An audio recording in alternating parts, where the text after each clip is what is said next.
Welcome back to On the Market and Off the Record on KWHI with the Lindi, Camaron team. Behind every sold sign is a great story. Go behind the listings and on the contracts with Lindi, Camaron, and industry experts. Each month as they break down market trends, share stories, and talk all things real estate unfiltered. Well, we thank you for joining us this week. We have Dyann White with the Washington County Tax Appraisal District. She's just wrapping up all the protests. And right. We were so excited that she would fit us in right now to talk about all the changes going on in property taxes. Yeah, why don't first you tell us about how you got into the tax appraisal business? Okay, well, thank you. First of all, thank y'all so much for having me. We kind of joke in our industry that no one grows up or gets out of school and says, I'm going to go work in an appraisal district, right? But those of us that have, there's a lot of us that are really grateful for the work we get to do and the people we get to work with. I started in the business in 2002 in Milam County, just North Highway 36.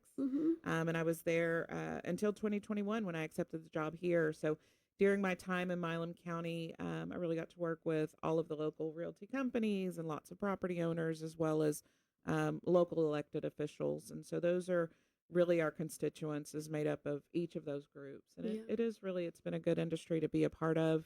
I just started at the bottom and have worked my way up over time. And I'm currently the president-elect of our state association. Wow, I didn't know that. Yeah, I get to serve on some pretty neat committees. I'm on an industry liaison committee. We partner with the Department of Licensing and also TREC. We have some realty groups that we work with. And so, we just really want to partner with the communities that we work within, try to hopefully dispel some of the stigma that surrounds appraisals and appraisal districts. Well, that's why we're here, to help you do that, because we have been so impressed with working with you. Well, thank you so much. Likewise. Okay, well, let's start with market values. How do you come up with market values? I know that's a big question we get when we go out and meet with sellers, and they're like, well, on the tax, it says this. And then we go out and we look. And so how do y'all come up with your values? So in a nutshell, with land, we really are looking at what land is selling for. And we're trying to arrive at what's most typical as a price per acre or price per square foot, depending on the property type. So we, of course, want to set good land values. And then for structures, we really start like your insurance agent would. We're looking at cost. So current cost, minus depreciation. We come up with what we consider a cost value for your structure. And then we compare, we add together that land value, that structure value, we get a total value, and then we start to compare those appraisals to current sales. And so we look at, okay, what is the margin between our cost appraisal, our land appraisal, when we compare it to what this sold for, and then we start making adjustments so that we're in line with the current market. Good. Okay. Are you required to have the market value within a % of actual values and sales? We are. So there's two really, I would say, core laws that we're under. One, or a certain set of laws, are in the actual Texas Constitution, Article 8, and then there's Property Tax Code. So those are really the laws that we're under. And we are required to be at market value as of January 1 of each year. Wow. And then we're also required to do it uniformly so that we're treating all property types the same. Is there anything that happens if you're not meeting that? There is. So because schools are funded by the state very heavily, TEA actually looks at appraisal district values and studies them every other year for every appraisal district. And you're required to be within 5% of what the state considers to be market value. 5%, goodness. That's close. It's a pretty close margin, yeah. And, we hear things about the state makes you do this, or the state makes your values go up. The state, almost a boogeyman kind of statement. But the truth is, their job is to make sure that all appraisal districts are doing their jobs well and according to law. And TEA uses those appraisals to decide how much state funding will go to schools. So if you have a district who's not doing their job well and they're appraising under market value, then in theory, the state could give more allocation to that school than what that school is actually owed or deserves.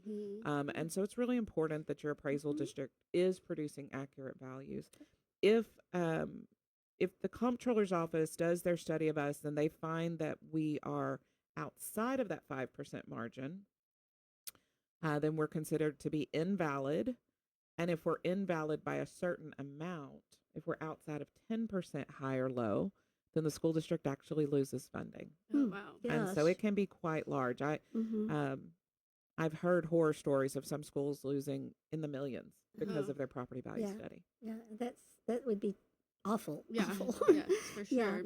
So if someone doesn't agree with their property value, when they get it in the spring, they just fill out a form and go before y'all and discuss it. And how do they do that? So we really encourage everyone to go ahead and file the protest if you don't agree with your value. Mhm. And that's not a threat or that's not intended to be hard-headed or anything. It's really just get you in the mix, Uh-huh, right? We right. know that you won't fall through the cracks if we've got a protest for you. Mm-hmm. But we work informally with everyone that walks through our door. We want people to be comfortable asking questions about our value. Mm-hmm. 99% of the records in our office are public record, and we want property owners to know you have the right to expect an explanation of your value. That's great. It That's should good, make yeah. sense, Yeah. right? That's great. And then there will be times that we just simply disagree. Mhm. We've presented our case. A property owner has given us their Mhm, information. We don't come to a resolution of value. And then you get to proceed to an appraisal review board in those cases. So we settle roughly 80% of our protests are settled informally without the need of a hearing. So when you go through the hearing process, we try to keep that as informal as possible. But we have videos on our website to help people understand how to protest. This year, I know you don't know an exact number of how many protests you had, but do you have an idea approximately? I do. So we had roughly 3,000 this year. Oh my. Yeah. Wow. Yeah. Last year we had 4,000. So So- we're actually down this year. Yeah. Which I think it's because the wild swings of value weren't Mhm. as Yeah. prolific. Things have There leveled weren't off a as little many bit. as we've Yeah. had in prior years. That's great. So talk about a homestead structure. I know know that's- that laws are changing and for the better for homeowners. Tell us about that. Correct. We assume when there's a new exemption out there that it's going to become law. So it's not law yet. It requires a constitutional amendment, so it will be on the November ballots for voters to vote on. But we Mhm. assume it's most likely going to pass. So the homestead for residents is going to go from $100,000 of exemption to $140,000. For the over 65 and disabled community, that additional exemption is going to go from $10,000 to $60,000. Wow. So for an over 65 or disabled person from your school district, you were going to get, or in the past, we were getting 110,000 of exemption, and that is we're expecting it to go to 200,000. And Wow. you think that will be effective for this year's property taxes? Yes. Oh my gosh. Yes, we expect that That's to great. be effective this year. So our bills get mailed out in October, Mm-hmm. but we don't vote on this until November.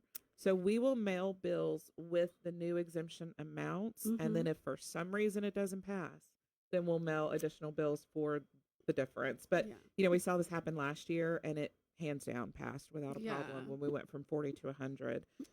Well, that's great. How do you apply for all that? Is it just as easy as going on the website, or what do you do?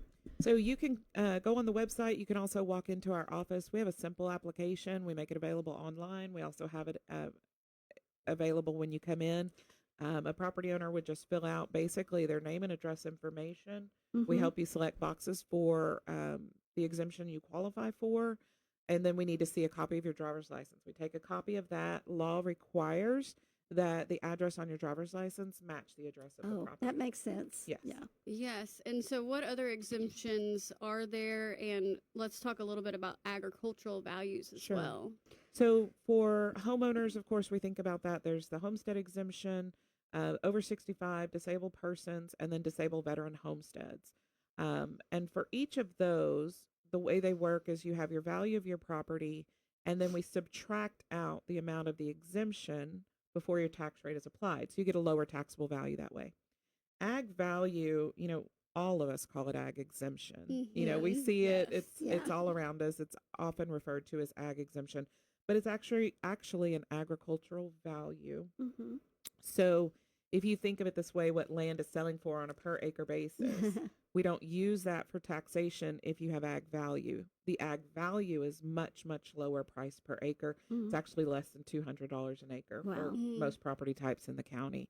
So if you think of a typical, 10-acre tract, 35, 40, 50,000 an acre, the taxable value on that would be less than $200 an acre. So it's a huge difference. It's a big savings.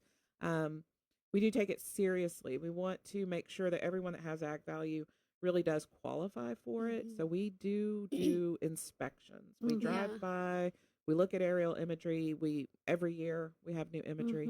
So we do try to make sure that everyone we grant that for is actually using it. But we want to make the application process and I guess sharing of information about that as simple as possible. Okay. So y'all pretty much check all the properties once a year for the ag? We do once every 3 years. Okay. So this county, our parcel counts have gone way up. A lot of that's oil and gas, but It's a lot of miles. Yeah. When I came in 2021, we had 31,000 parcels. We're up to 62,000 parcels. Oh, wow. Subdivisions are part of that, but oil and gas is also a big part of that.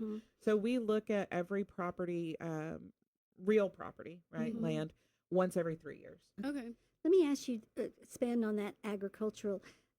I mean, if someone has cattle and they qualify, but yet I know that we've been through this before, drought and stuff, and they have to scale back and let the pastures rest. If something happens and they get a letter that they're going to lose their ag, they could get with y'all and explain what's going on or try to work through that. Absolutely. Yes. Absolutely.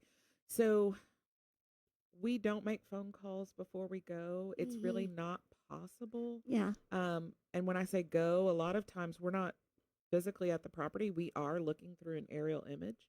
But if you get one of those letters saying that we couldn't verify your ag use, communication is key. Yes. Let us know what's going on. Right. If the pastures are being rested for, a certain period, we can certainly take that into account. We even have situations where when we do the inspection, there's no livestock, and it's because someone's passed away. Yeah. And the property's in an estate And they're just switching it over. phase, and they're changing things over. We can certainly visit with the heirs and the family and say, okay, here are your options. How long do you need? We try to work out a plan with them. That's so, great. The best thing is to contact us. If you get one of those letters, don't let them lie. It's a huge difference in taxation. Yes, It really huge. hurts my soul when someone calls me to sell land and I find out they lost their ag exemption. Yes, it does mine as well. It's definitely it's a like, harder oh sale my when they gosh. do not have that All of a sudden, your exemption in taxes place. aren't 2,000; they're 30,000. Exactly. Yeah. And my fear when I see that happen is this is how people lose property. Yeah, yeah, that's Especially- right. Especially generationally owned property, Mhm. and we don't want to see that happen to anyone. Right. So we'll do our best to work with you, come up with a plan that works, and That's go from there. awesome. Wouldn't it be great if we didn't have property taxes? here, Yeah. here. Do you Here, have here. any good stories or success stories or juicy stories for us today? Gosh, there's a lot. A success story, I'll tell you this, we, and I can say this because this property owner is a friend now, we have difficult folks come in and sometimes they really, really don't like us. Really don't like us. It's always my goal to let them know we're really not on opposing teams. Uh-huh. And I'm here to help. This is what we can do. This is what we can offer. And a lot of times those turn into positive experiences. Mhm, that's So great. those are the things I'm most proud of. As far as a juicy tip, I will tell you there was a law passed in 2023 that mandates appraisal districts to audit homesteads. Oh, yes. So for 24, we tried to do it on our own. It was really cumbersome for property owners and for our office. So we are contracting with a company to start auditing homesteads in the juicy stuff. fall. So if you don't live in a property and you're getting an over 65, come see us.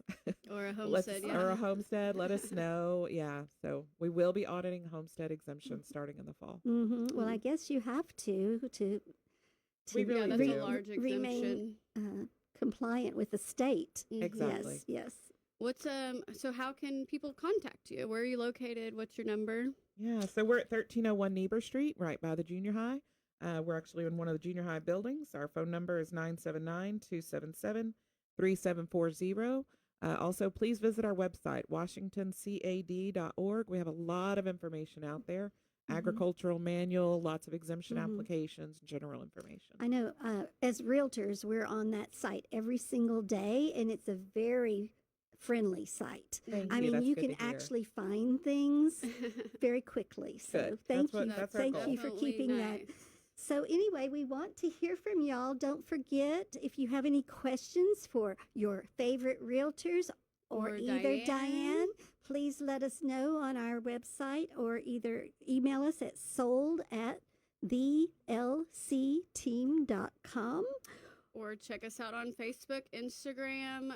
We got all the social media sites. And next month, we're so excited. We're going to be back on August 13th, which is actually the very first day of school.